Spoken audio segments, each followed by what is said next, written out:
अस्सलाम वालेकुम प्यारे बच्चों, कैसे हैं आप सब। उम्मीद करती हूँ आप सब बिल्कुल ठीक होंगे। मैं हूँ आपकी स्मार्ट टीचर मिस इकरा और आज हम उर्दू की अमली किताब में से हरफ ये का तारुफ भी करेंगे, लिखाई भी करेंगे, ट्रेसिंग भी करेंगे। सही।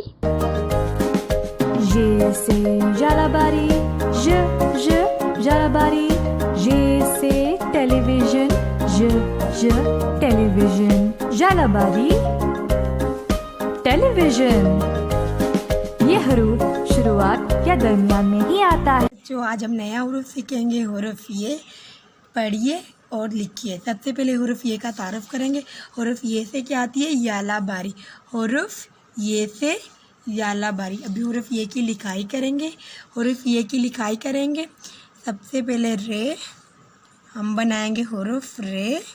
उसके बीच में एक नुक्ता, दो नुक्ते, तीन नुक्ते। ये हमारा बन गया हुरूफ ये। दूसरे सफ़े पे हम काम करेंगे पढ़ाई। ट्रेस कीजिए, नुक्ते लगाएं और रंग भरिए। रंग आप लोग घर में भरिएगा। अभी हम ट्रेसिंग करेंगे हुरूफ ये। सबसे पहले बनाएंगे हुरूफ रे। इसमें लगाएंगे हम तीन नुक्ते। ये हमारा बना हुरूफ ये। हमने बनाया हुरूफ रे, इसमें लगाए हमने तीन नुक्ते, तो ये हमारा बना हुरूफ ये।